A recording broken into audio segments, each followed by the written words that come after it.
That was a close one. Almost forgot to turn the microphone off again. Almost.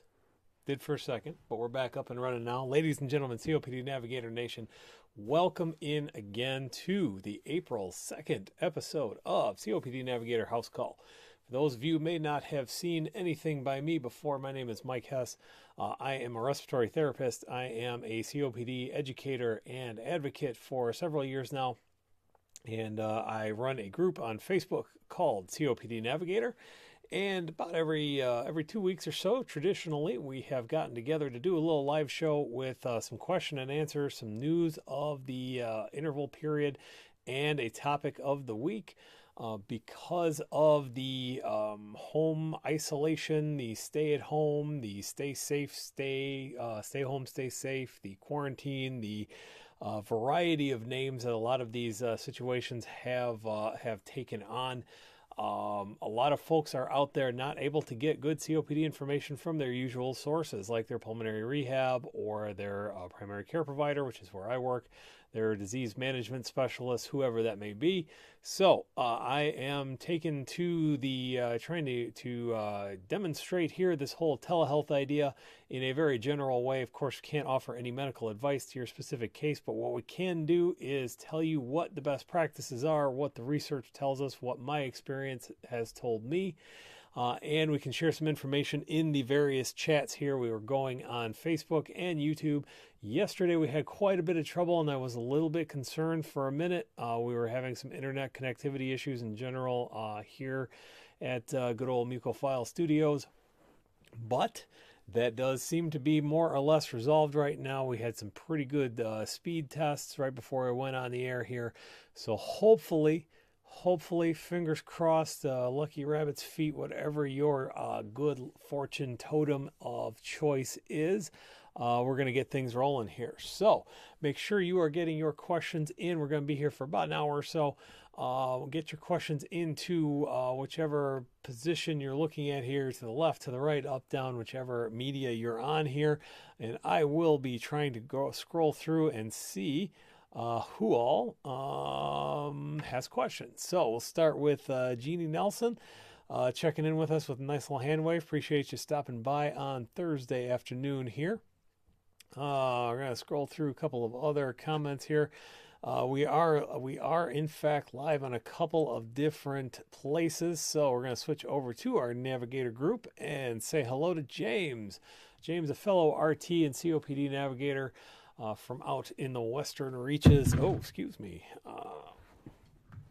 Dropping our tech all over the place. But James, nice to see you again. James gave me a great idea yesterday. We're going to, in an upcoming Breathe TV, which is a show we do on Wednesdays, the standard show we do every other Wednesday. We're going to be talking about a little bit about vaccines and about this idea of herd immunity and why that might not be such a good idea when we're dealing with something like this novel coronavirus, SARS-CoV-2, more commonly, more popularly known as the coronavirus, but certainly not the one and only. We're going to be talking about that. We're going to be talking about the importance of vaccines. We're going to be talking about all kinds of fun stuff like that. So, but that is for another day. Bend, Oregon. All right, Bend, Oregon. One of my favorite all-time dad jokes that my kids don't really care for, but then again, what kids do is, what shape is the great state of Oregon? And it is, of course, an Oregon. So, now you know, and knowing is half the battle, which is another point of contention with me and my kids. My son in particular, he thought that was some kind of great, he's into philosophy and into a lot of great historical thinkers and all that stuff. And I used to go ahead and say that every now and then he discovered it was from G.I. Joe back in the 80s. So, fun fact about me. Also, another fun fact, while we're waiting for some questions to roll in, and of course these can be questions about COPD, they can be questions about this novel coronavirus, they can be questions about whatever is on your mind from a respiratory perspective. I would also ask if you go ahead and share this with friends, neighbors, colleagues, whoever else you think might benefit from a little bit of COPD knowledge. please do so. We're all, one of the other benefits or one of the other aims of doing a show like this is to try to raise awareness. You can see my shirt of the day, my respiratory shirt of the day is actually celebrating again last year's World COPD Day, where we were in it all together to end COPD. And oh, hey, check this out, folks. We have ourselves a guest star today. This is Potato the Cat, namesake of the Potato Cast. So stopping by the studio today. So I'll let you go back along your way, but having a little fun here in Kalamazoo. And apparently, for whatever reason, that made the camera freeze. So that's fun. But we seem to be back now. So get those questions in here. I'm going to take while I'm waiting for some more questions to pop in, let's go ahead and take a spin again through this, the whatever we have here for some COPD news. Some news on my end. I am putting the finishing touches on another respiratory tribute video. Absolutely love my fellow respiratory therapists, so I'm trying to make sure, we've gone a long time without people really understanding who we are and what we do. That is changing pretty quickly, as you might imagine. A lot of people, a lot of respiratory therapists in the news, a lot of respiratory therapists, a lot of people asking about what respiratory therapists do and that sort of thing. So in one of my other roles, I am the past president of the Michigan Society for Respiratory Care.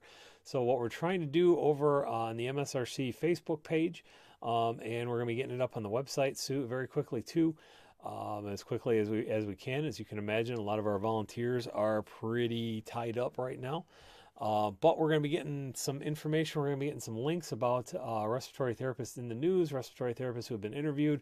I saw a great interview on one of our local stations here. Well, it was actually out of Grand Rapids. One of our RT friends up in, I believe it was Greenville, one of the facilities up there, had a nice piece about trying to help. That was fantastic to see. So I appreciate every news outlet who is mentioning respiratory therapists. And whether it's I've seen stuff on the radio, or I've heard stuff on the radio, hard to see there, but heard of things on the radio, heard of things on virtually every cable news outlet, a lot of local news outlets. I think we even made it to Good Morning America at one point. So it is I wish there were better circumstances, but fortunately, it's my belief that the more folks know about respiratory therapy, the more they're going to find out about respiratory conditions like COPD, like asthma, like cystic fibrosis, and then we're all going to be able to get together and row the boat towards some better outcomes. So, come on, folks. Who's got some questions out here? We can't, certainly we have not solved all of the COPD problems in the last couple of days, have we? Let's see. So, as I was saying, we're going to check out some news here. Let's see what else we got here. So, as you can imagine, we talked about this a little bit yesterday, but of course the connection was absolutely horrible, so don't know how much of that came through. We're not seeing a lot of research right now, a lot of research projects, research trials, and stuff like that have been suspended for various reasons. If clinical trials that, or maybe people are on a particular medication or something like that, that may still be working okay, but anything that's requiring that kind of face-to-face contact is very up in the air right now. So we're not seeing a lot in the way of research coming through, but as with everything, this too shall pass eventually, and we've got to be ready to take those research opportunities where we can find them. So we mentioned a little bit yesterday about this new medication that's coming out, so that's a little bit of a repeat.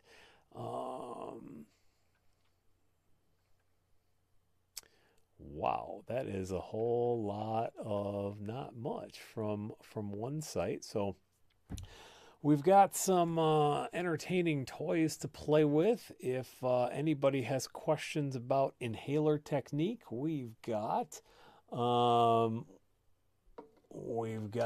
demonstration inhalers. We've got a couple of, we've got this fun device that did a show a couple weeks ago about inhaler technique. As you may know, a lot of the devices out there are now delivering a powdered form of the medication. So we've got this fun device called an in-check dial. I am not sponsored by this company or anything like that, but this is a fantastic tool for people to use for us in the clinical side to make sure that people are able to use the tools that we give them. Again, you have with a powder inhaler, you have to be able to generate enough inspiratory oomph to get that powder broken up into fine particles that you can actually inhale. And this device tells us whether you can actually do that or not, because it doesn't really do anybody any good to send you out, give you a new medication, send you out on your way, and then have you come back in a month or so and tell us that the thing doesn't work, because then we don't really know. Does it not work because we didn't tell you how to use it? Does it not work because you can't use it? Does it not work? Why doesn't it work? We don't know unless we actually check out all these things. So we have that. What else we have here? We have our fun little pulse oximeter. We can talk about that for a little bit. An essential tool right now for respiratory therapists. A lot of people have been asking about early symptoms of this COVID-19, which is the disease that comes from the coronavirus, because some of these symptoms seem an awful lot like, for example, a COPD exacerbation. So how do you know? How do you know if you are getting sick? How do you know if you're just having a flare-up?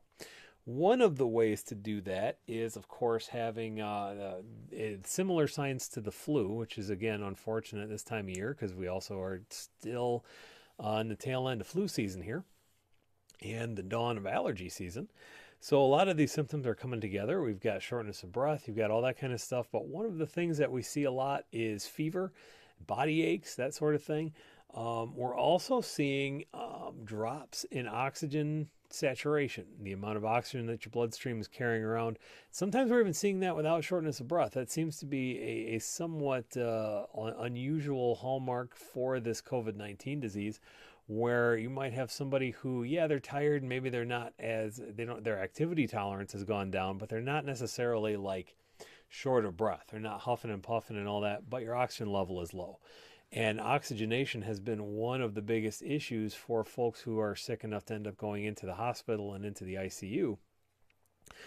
That's been a major issue. So we can talk about that. We can talk about, hey, Linda, thanks for joining us today. Appreciate you checking in.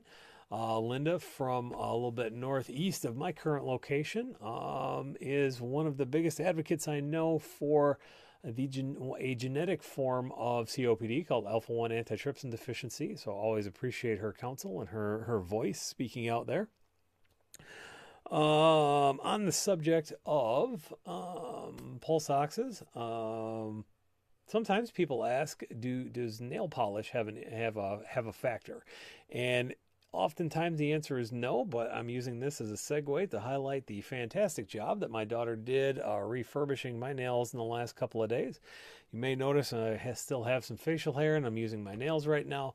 I have not yet been called into the ICU. My normal job is outpatient world, and I'm loosely affiliated with hospitals, so I am waiting. I know that time is coming where I can go and support my fellow brother and sister respiratory therapists, but in the meantime, I'm still going to enjoy what I can of some vanity here. So, another fun fact about me. Hey, Patrick Sullivan joining in. Appreciate you stopping by, Pat. Highlighted in the video that I have coming out. Don't know that I'm going to quite get the editing done today. I ran into a couple of speed bumps, but we're going to get that done tomorrow at the latest. So, very prominent starring role for Sully there. Appreciate it. So what else we got? Looking for some questions, folks. Who's got questions?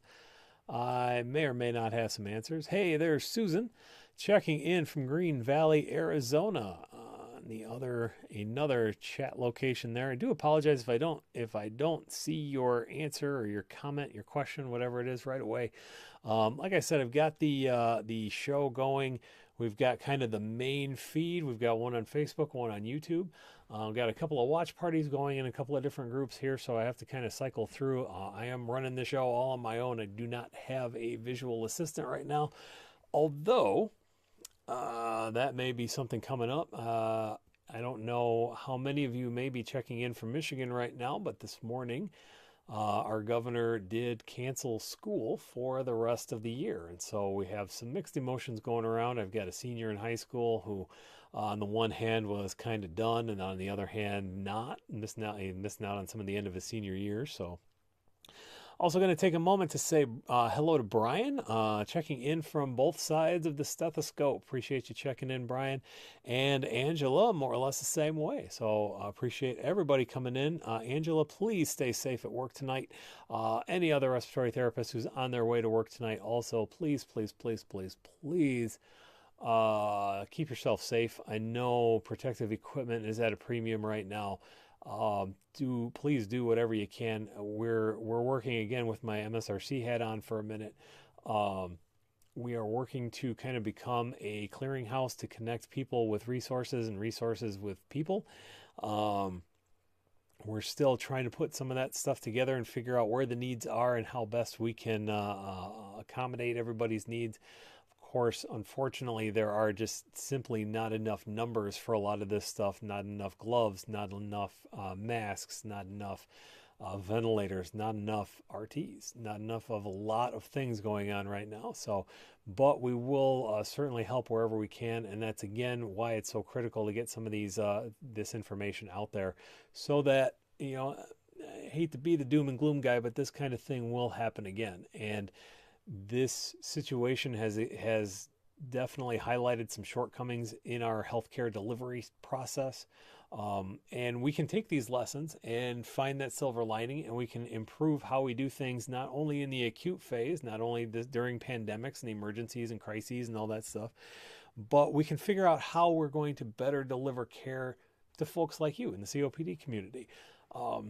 We're talking a lot about telehealth right now. I've been a proponent for a while. I've had my group on Facebook for 5-6 years now.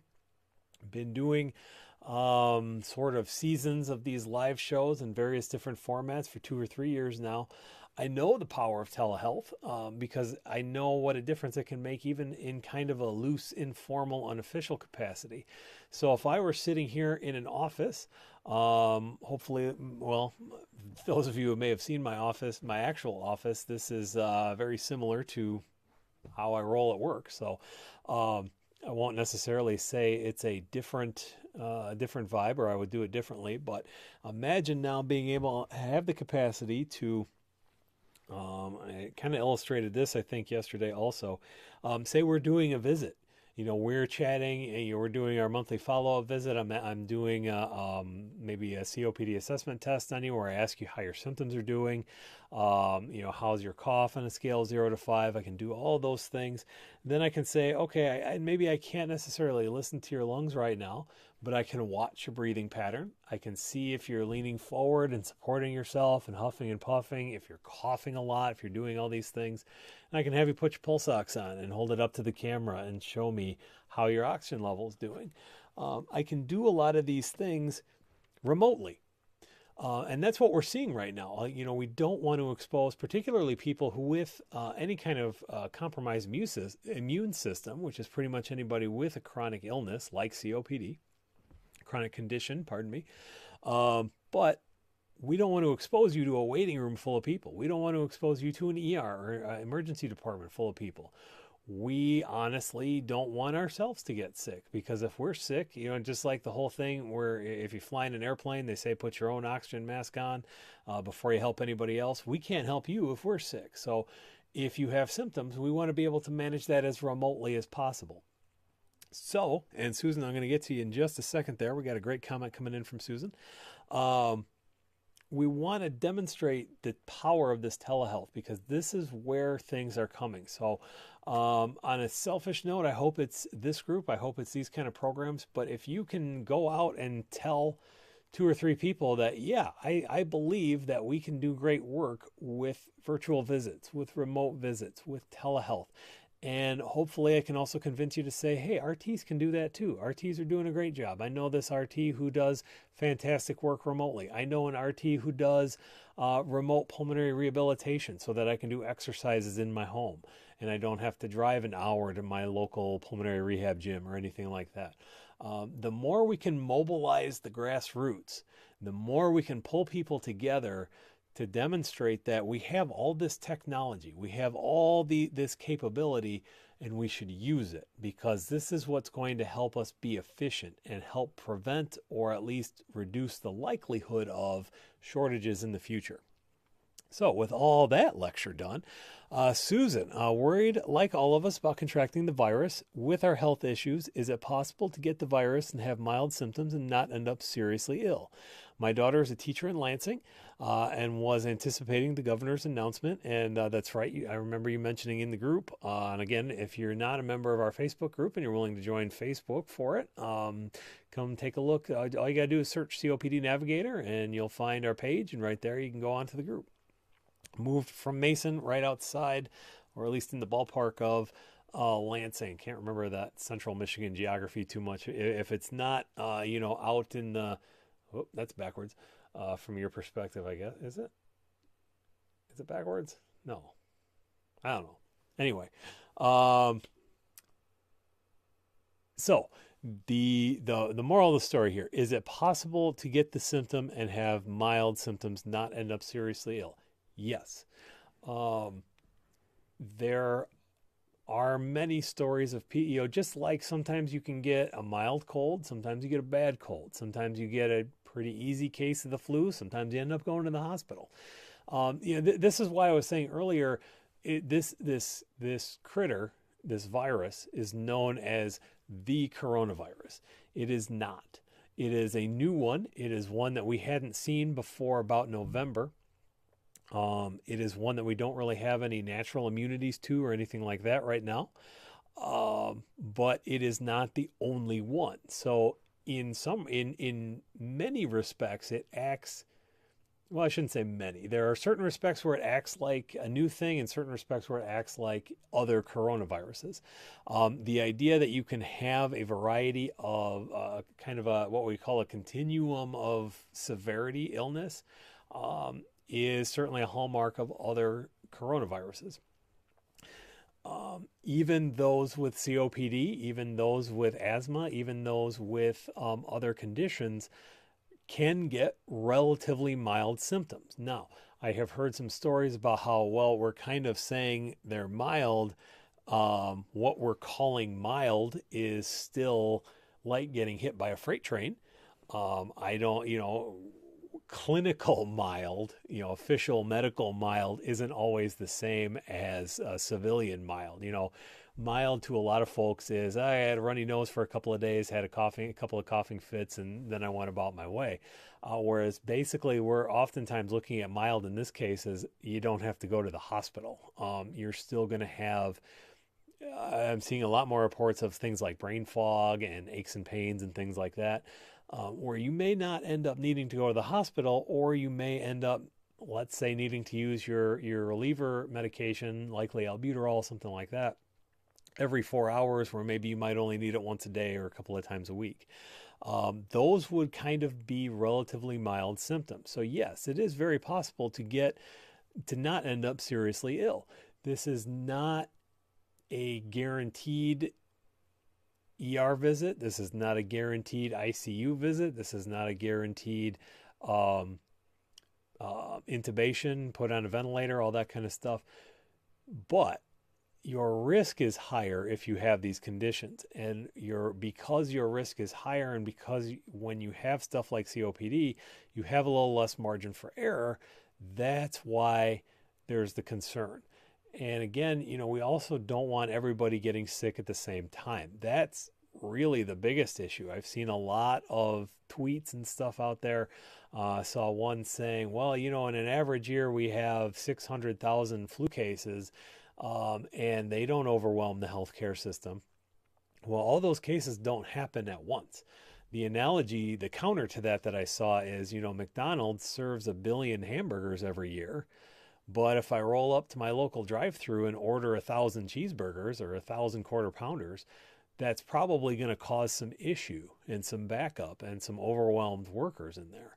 And that's kind of what we're seeing right now. And that's why we're encouraging everybody to stay at home, to stay safe, to stay as isolated as possible, and to take those extra precautions, the washing of the hands, all that, wiping counters down, wiping, depending on how hot your area is, maybe wiping down boxes if you come home from the store, that sort of thing. That's why we're encouraging that, because we want to reduce the risk. So yes, long story short, it is possible to get that mild illness, but you still don't necessarily want it because, again, there's not much margin for error there. So good afternoon, Joe. Hope the microphone's working a little bit better today. Haven't changed any settings or anything. I'm trying to talk fairly loudly and fairly directly into the microphone, but I do get kind of wound up about some of this stuff, and also trying to keep down the volume. The studio is, spoiler alert, in my basement, so the acoustics aren't always the best. I've been working to try to improve some of those because, again, I think this is where a lot of stuff is going to be going in the future. So, but try to have that happy medium between letting you hear me and not broadcasting all the goings on of my water heater and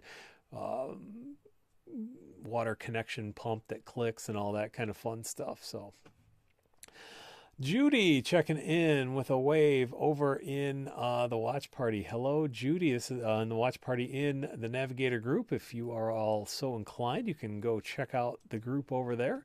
Looking for some more questions and answers, whether they are COPD, whether they are the dread coronavirus, whether they are inhalers, pulmonary rehab, this kind of gizmo. This is a fun thing that we do that helps knock loose some of the mucus. There's a couple of different brands of this. This happens to be the one I have on demonstration. And also I am not, not compensated or no conflict of interest with the Monahan Corporation, which makes this little device. But I will say that they made a fantastic thank you video that may or may not have brought a tear to my eye. That was presented at our MSRC house meeting yesterday. This is kind of an odd time. I mentioned this a little bit yesterday as well. Right now, let's see, at 4:30 on, this is Thursday the 2nd, we should be wrapping up our afternoon of conference activities over in Ann Arbor. This is the time that we were supposed to be at our state conference, our annual spring conference here in Michigan, which was another victim of the coronavirus. We had to cancel that quite a while. About a month ago now. A month seems like quite a long time ago. A month seems like a year these days. But we had to cancel that, so I'm missing out on seeing a lot of my respiratory friends as well, colleagues from across the state. So it was nice that we had our first kind of virtual meeting. In somewhat of a new era. We had some people calling in, but we had a nice crowd of actual video conferencing so we could actually see folks and have a little bit better interaction. That was kind of nice to see. So let's see. I also have one of our extra spirometers here so we can talk about some pulmonary function testing, some high quality pulmonary function testing, trying to make that distinction these days. Let's see. So what else we got? What do you guys want to talk about? What's on your mind? Who's seeing, we'll go off the topic of the elephant in the room for a minute, and who's seeing, lots of allergy symptoms lately? One of the things I talk about this quite a bit too. I try to anyway. We have a lot of people who are focused, as they appropriately should be, on, as I said, the elephant in the room.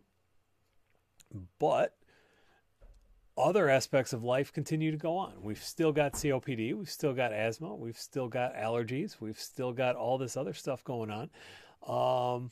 And I want to know how that stuff is doing. Of course, I want to know how your COPD is doing. I want to know what kind of questions you have. But One of the things that I want to see is, as I mentioned, I'm not able to see a lot of my respiratory friends and colleagues from around the state because our conference got canceled. But we also know that a lot of folks are having trouble seeing your peers from pulmonary rehab, or you might not be able to go see your morning coffee group. I had a neighbor who would always head down to our local grocery store that had a coffee shop in there, and he'd meet half a dozen of his buddies, and they'd chit chat for a while. And I know there's a lot of that going on right now. Kids are having trouble with not seeing their friends, and my my youngest last night, they had their own little video conference. He and a couple of his buddies got together on some kind of video conferencing, and ended up playing some games and stuff like that, and innovated, and played some online games, played some video chat games like card games and stuff. So they had some good times. But that's what I want to bring to the community too. So I know we can't really have a lot of, and I'm catching the replay from a few seconds ago. I'm breaking every rule and touching my face all over the place. I did wash my hands before I came down here, for the record. I did not. I should bring down some hand sanitizer so I can demonstrate that keeping it clean down here. But if it would be beneficial, maybe we could move this to an interactive conference of some kind. Set up some kind of Zoom or WebEx or something like that.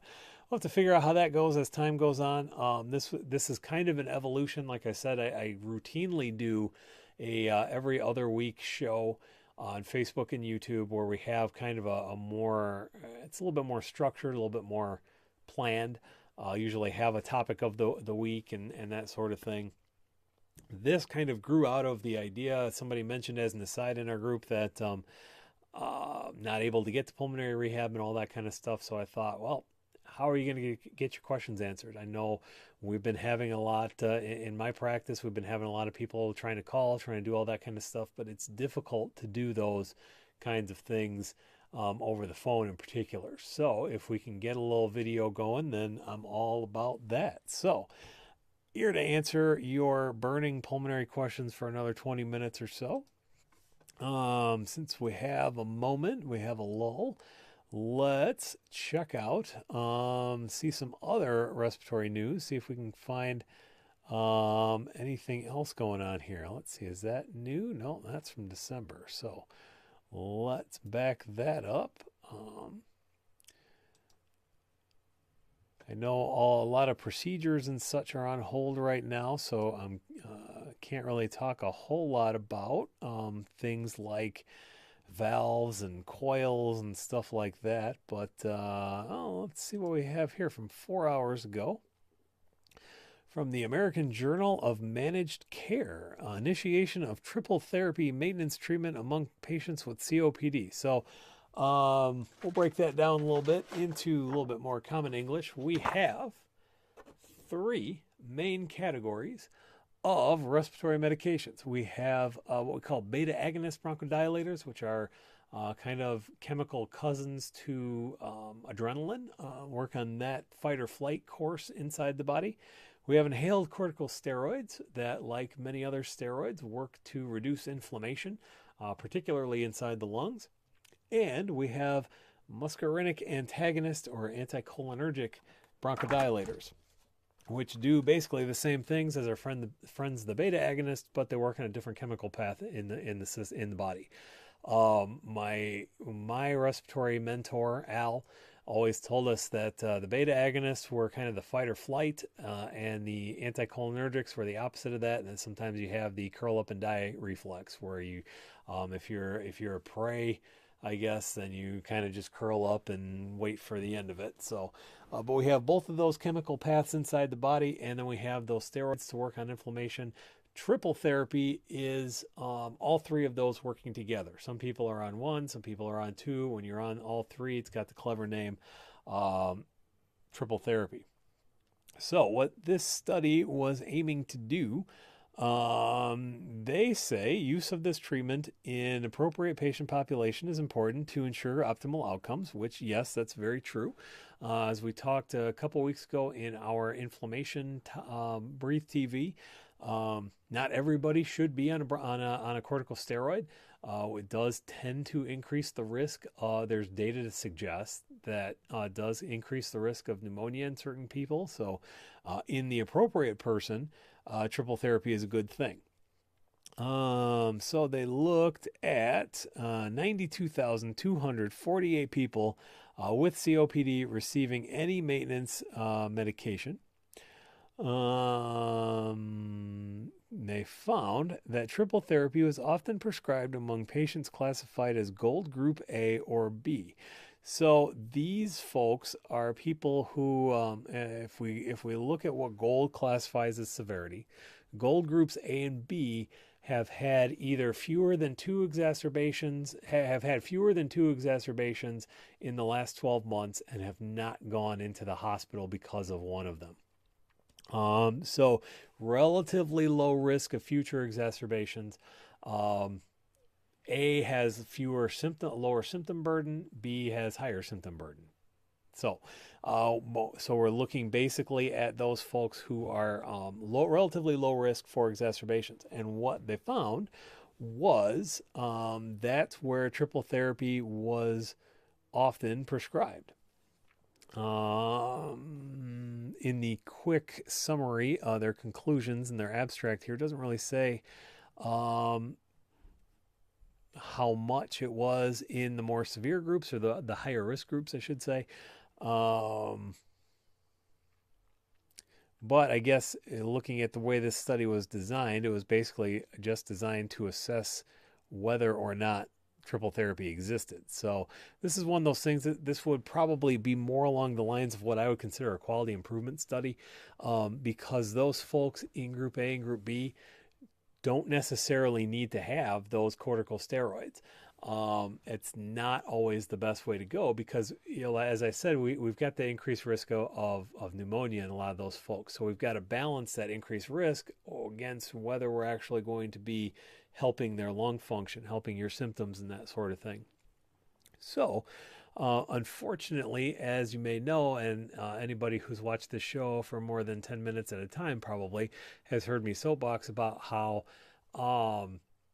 clinicians aren't always the main person making those decisions. It's those payers in the pharmacy benefit manager groups. It's other people who have maybe an agenda that is not necessarily in your best interest or in compliance with best practices.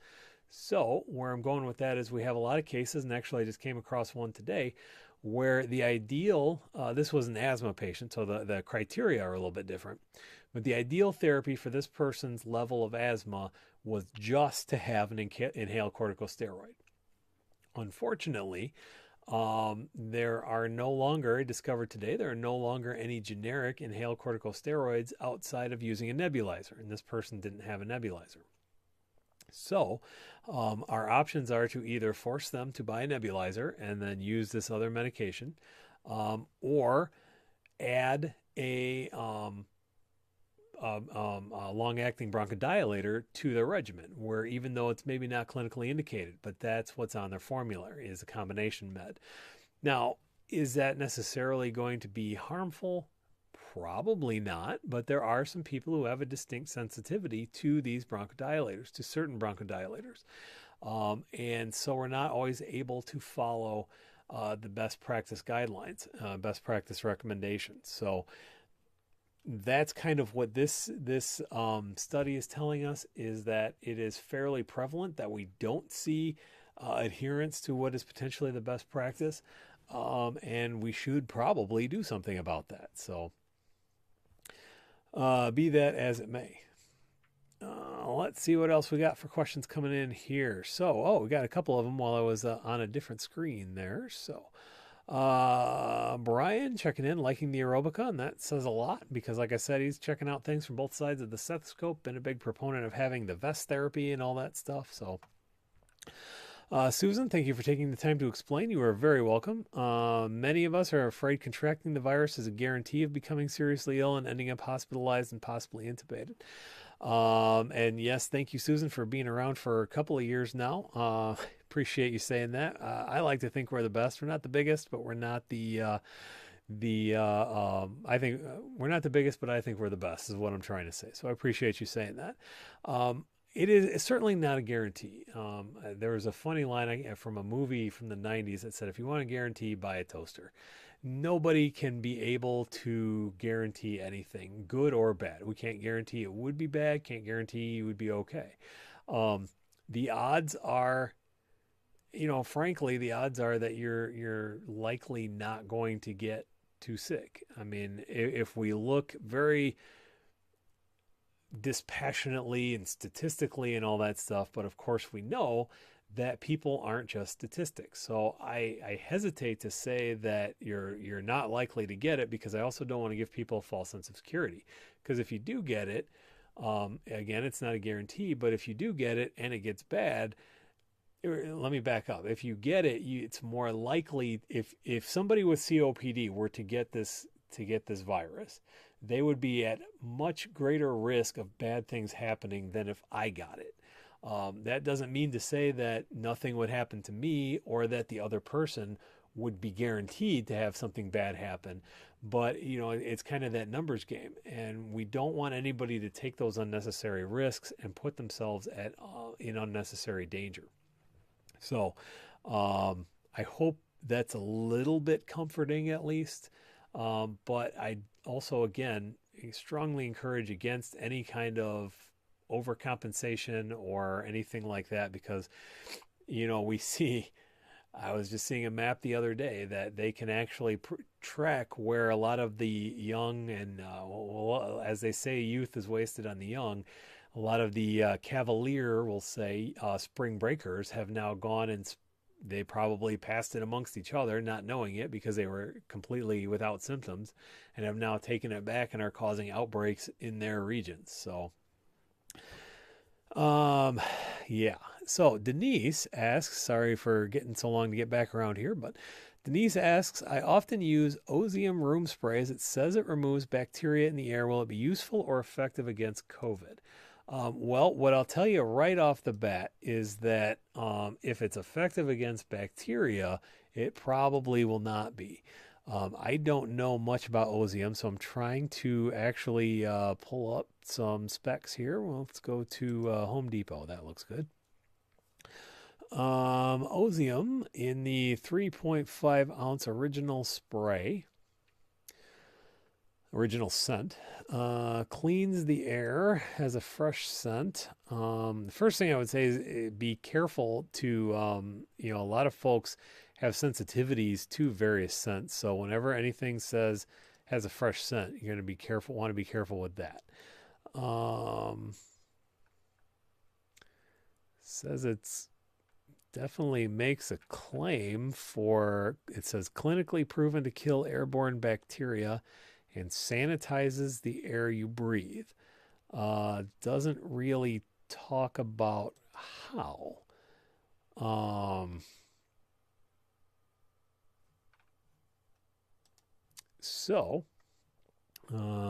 I guess we can go, let's see, maybe Amazon will say something. It says it removes cigarette smoke. Of course, then there's 3-star review that says not that great a deodorizer, so that's a thing. Let's see here. Proven effective by bacteriological laboratory testing.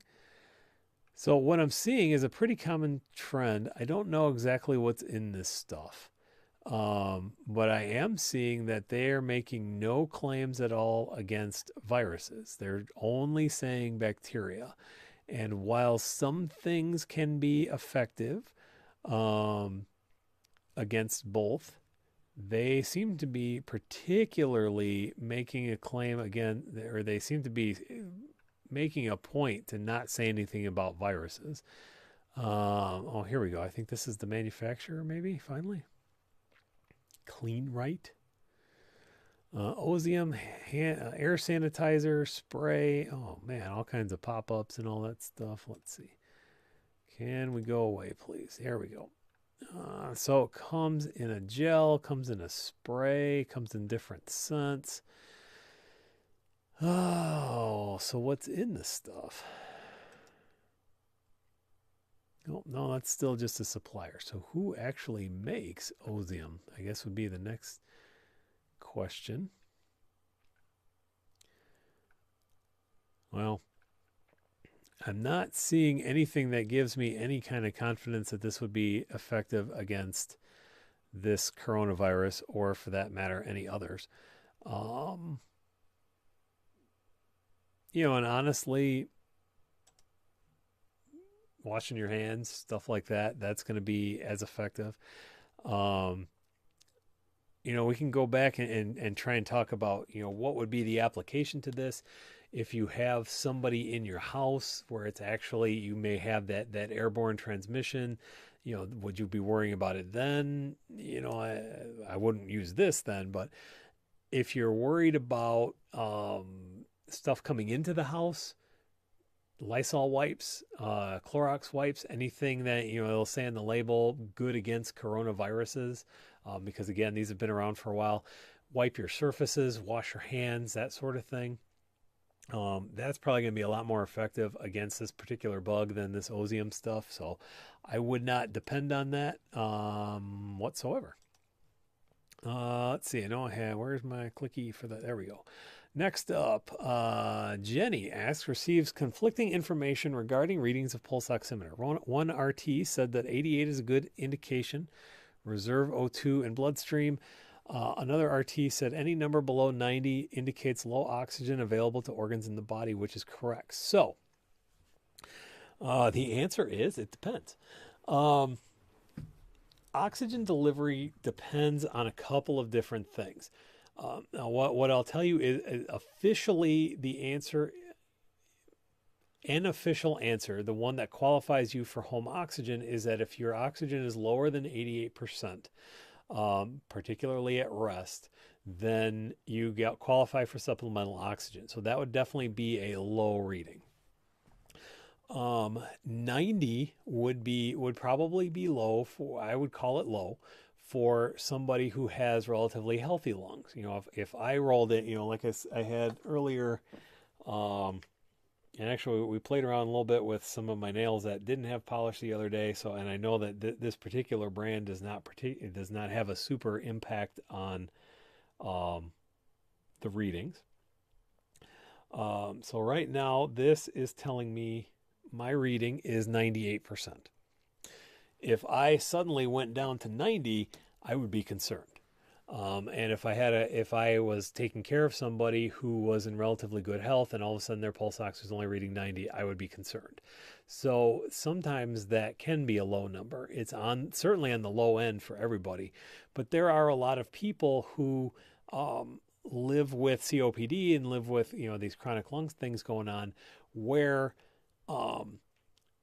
that may be relatively normal for them, and your body can kind of adapt to that for a while. So you may live in that 89 to 91 range, and that may be perfectly fine. You may be able to do all of your normal activities. You have your normal level of exercise, activity tolerance. You're doing all your stuff. You're what we would call asymptomatic or without symptoms. And in those cases, that's not necessarily low. It's on the low side, and it certainly takes away a lot of your margin for error, or your buffer zone or anything like that, but it's not necessarily low. Where some of this confusion comes from sometimes is, when we have somebody in the hospital and we kind of assume that that we want to keep them in that real normal range of greater than 92% usually. And then we get into that gray area of that 88 to 92, and then do we put that person on oxygen? It's like, well, what's their baseline usually? That's where we get into a little bit of discussion. So that's why you get the conflicting information. I wouldn't necessarily say either one of these RTs are wrong, although I would question what they meant by 88 being a good indication, reserve O2 in the bloodstream, because I would disagree with that statement. I think what we're looking at is degrees of lowness, I guess it would be the best way to put it. 88's low for everybody, and 90 could be low. So I hope that kind of makes sense. And if it doesn't, let me know, and I'll try to explain it a little less rambling. Denise, you are very welcome for any help that I can provide. I appreciate your trust in me, and I'm very honored by that. So, also bless you and yours, and a lot right back at you. So, please be taking care of yourselves and your family members, and know that I'm thinking of everybody in the group and everybody who comes across these paths here. So Catherine reports that on a good day, hers is 86. So that is problematic. That you would be somebody, Catherine. I don't recall. I know you've been around for a minute, but I don't recall if you are on oxygen or not, supplemental oxygen. If you are not, you probably should be.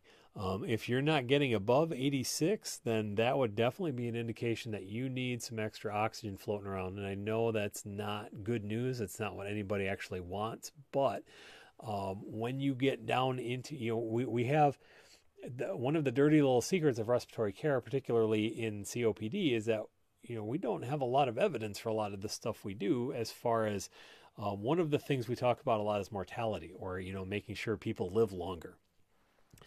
The things that we have demonstrated mortality improvements on are pulmonary rehab exercise, quitting smoking, and using oxygen when it's that low. So this is one of those things where we know it works, so you should be doing it. So you're on oxygen only at night, but if you're 86 in the daytime, that particularly if you're consistently 86, as you say, on a good day, it's 86.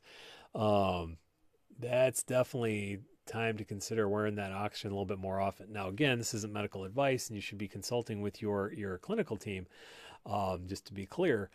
But the Medicare guideline, and where we've done a lot of research, is anything under 88, you should be wearing oxygen. So if it's 88 when you go to sleep, that's when we put you on nighttime oxygen. If it's 88 when you exercise, that's when we call oxygen with activity. And if it's 86 sitting around at rest, not doing anything, then that would be continuous 80 or continuous oxygen at particular stuff. Understand they say destroy your organs, but you're really very active. That's great. I'm excited to hear that you're active, because again, that's another one of those things that is beneficial. So, and again, oxygen delivery can be a little bit more complicated. We focus on that saturation number because it's something we can measure easily, non-invasively. But it can also have to do with how many red blood cells you have. It's the freight train analogy, where if you have a lot of boxcars, then you can carry more oxygen, you can carry more freight, but maybe they're not as full. So maybe if your boxcars are only 86% full, but if you've got 3 times as many as a normal person or something like that, then maybe you're okay. I would still say that from a clinical perspective, I would still say that you're at risk, and knowing what I know, I would still recommend talking about oxygen level to, again, minimize your risk. But that's something that you would have to discuss with you and your clinical team. Been like that since 29. Wow. That's unusual for COPD, unless we're talking about like a case of alpha 1 or something like that. So yeah, that's definitely an interesting thing. That would definitely be worth some more conversation with a pulmonologist, I would say, if you haven't seen one already. And that's interesting. So thank you for sharing that story. I appreciate you. That's the beauty of some of this online learning stuff, is that, we can see people who have had a lot of different experiences in a lot of different situations. So absolutely love that people are willing to share, and very much appreciate that. I think over the years, I have easily learned much more than I have taught. I think being in the group has made me a better in-person clinician, has taught me a lot about the needs of the community, the needs of the many, as they say. Lynn also throwing out great encouragement in this group. Appreciate that. And we've got a fantastic core of people who, again, they're willing to share their stories. Like Catherine here, running 89% at age 29. So that is something. So I encourage everybody out there, of course, these are not at all at any cost or anything like that. But if you would be so kind, if I can ask you to do one thing, go to our Facebook page. which again you can just find at facebook.com/COPD Navigator. Go to our YouTube page, which is youtube.com/C/COPD Navigator. Like, follow, subscribe, all those things. Share some of these videos. Share the group. Share lessons that you've learned. Not for me, but for everybody else in the group, because this is a great way to learn. It's a great way to share experiences, and it's a great way for us to learn from each other.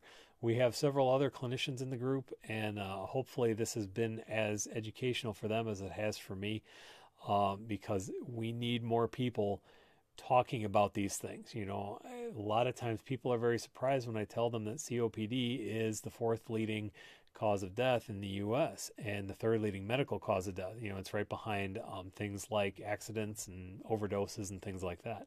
COPD has a massive footprint on our healthcare system, outside of any pandemics and all that stuff, and nobody ever talks about it.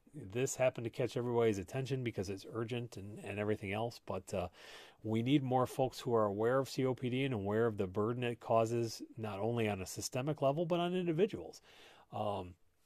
Another one of our airing all kinds of dirty laundry for respiratory today, but another one of our dirty secrets throughout healthcare, not just with RTs, but I've seen this from pretty much every discipline out there, is this is one of those diseases that we tend to feel people brought on themselves. It's like, we're very quick to wag the finger and say you shouldn't have smoked and all that stuff, but that doesn't do any good.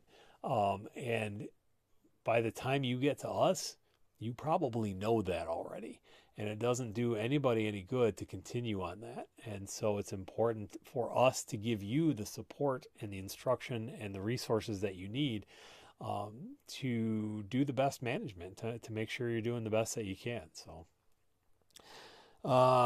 So you're getting a healthy dose of philosophy and all that stuff in with these visits today. We're going to cycle through one more time, see if we've got any more questions, and we're going to wrap things up here. So, here we go. Got a couple coming in. Jim asks, currently taking Advair. Would I be wise to switch to a different inhaler during the COVID threat? That is a very common question. And I can tell you that the current advisories from both the Global Initiative for Chronic Obstructive Lung Disease, which is the international group that focuses on COPD, and their asthma counterpart, GINA, are both saying make no changes in your controller medications right now. There is some thought that once you're in the hospital and those sort of things, if we're using a lot of steroids, they're not helping and they may be making things a little bit worse. But there is currently no evidence to suggest that routine inhaled steroids as a maintenance medication are harmful or increase your risk. So I strongly recommend, according to best practice recommendations, that you should not make any changes with your maintenance inhalers. If you are concerned or if you want to know more about your specific case, then by all means contact whether you have the electronic medical record where you can email your provider or give them a call, get some more information there. But the current evidence and the current international recommendations are saying do not change your inhalers. So should be okay with Advair.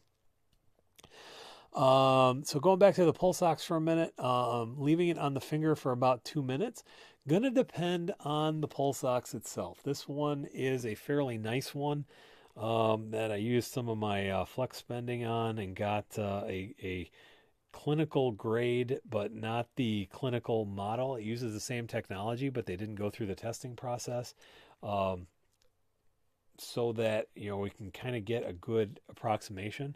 This one takes, so let's see, I'll time it out here, and let's see, where's that phone that I dropped before? Here we go. I got a stopwatch on here. Let me see how long it takes this thing to get a good reading. Bear with me for just 1 second here. There's the clock and stopwatch, and turn it back on, and on a finger, go, and it's reading.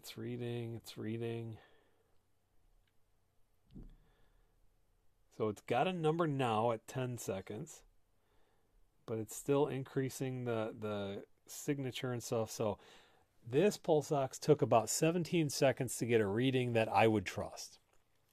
Every one is going to be a little bit different. I encourage everybody who can to get the best quality one that you can afford from one of these name brands, Massimo, Nonin. I think there's a couple other ones still out there. Try to get the highest quality one you can get because that's, any of them will give you a number when you're sitting still and all that kind of stuff.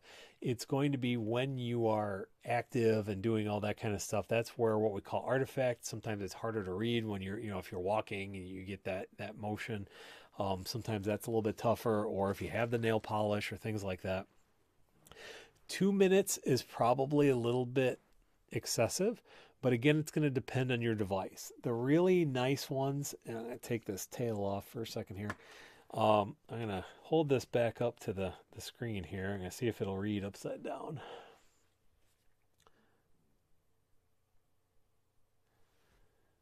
Upside down relative to my finger. So I'll show you, hold it up here. I'm going to move my microphone a little bit. So you can see I have the 98, that's the reading. The 67, that's my pulse rate. And then that number toward the bottom that is now dropping as I'm cutting off the blood flow to my arm is the signal strength reading. There we go. Now I got a little bit more comfortable flex. That number's going up. Your device should have something like that. Now, this one used to give me, could actually get a waveform on it too. You may have one that doesn't just have numbers, it actually gives you like a wave pattern. And what you should be seeing is a regular wave that has a pretty good difference between the peak and the valley. That's when you know you're going to get pretty good signal strength and a pretty accurate reading. The better the signal strength, the better your reading is going to be. So whether that takes 17 seconds, whether it takes 30 seconds, whether it takes a minute because you've got a lot of artifact and conflicting stuff going on there, it's going to depend on the model. 2 minutes, I would say, seems a little bit long, but I would rather wait and get a reading that you can trust rather than cut it out too early and get a false reading, high or low.